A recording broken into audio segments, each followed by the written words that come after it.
ঘূর্ণাবর্ত ঘনাচ্ছে 15টি জেলায়। আগামী দুদিন ভারী বৃষ্টির পূর্বাভাস। পশ্চিম মধ্য মায়ানমার ও আশেপাশের অঞ্চলে বর্তমানে একটি বায়ুর ঘূর্ণিঝড় সঞ্চালিত হচ্ছে, যা দক্ষিণ পূর্ব বাংলাদেশ এবং পার্শ্ববর্তী এলাকায় অবস্থান করছে। আজ এটির উচ্চতা গড় সমুদ্রপৃষ্ঠ থেকে 7.6 কিলোমিটার পর্যন্ত বিস্তৃত।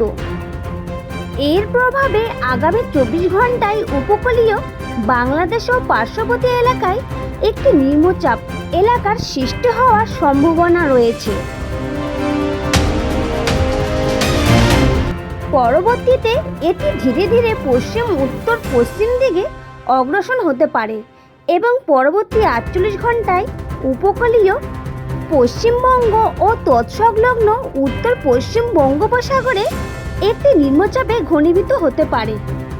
যে জেলাগুলিতে বৃষ্টির পূর্বাভাস রয়েছে জেলাগুলি হলো কলকাতা, হাওড়া, হুগলি, উত্তর 24 পরগনা, দক্ষিণ 24 পরগনা, পূর্ব মেদিনীপুর, পশ্চিম মেদিনীপুর, ঝাড়গ্রাম, পুরুলিয়া, বাঁকুড়া, পূর্ব বর্ধমান, পশ্চিম বর্ধমান, মুর্শিদাবাদ, নদিয়া এবং বীরভূম। শুক্রবার ভারী থেকে অতি ভারী বৃষ্টির সতর্কতা রয়েছে 24 পরগনা এবং পূর্ব বর্ধমানে।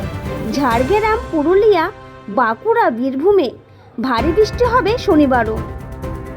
দক্ষিণের পাশাপাশি উত্তরবঙ্গের জেলাগুলিতেও বিক্ষিপ্তভাবে হালকা থেকে মাঝারি বৃষ্টি হতে পারে। বৃহস্পতিবার বজ্রবিদ্যুৎ সহ বৃষ্টির সতর্কতা রয়েছে জলপাইগুড়ি, উত্তর দিনাজপুর এবং মালদহে। বুধবার ভারী বৃষ্টি হতে পারে জলপাইগুড়ি, কোচবিহার, 2 দিনাজপুর এবং মালদহে।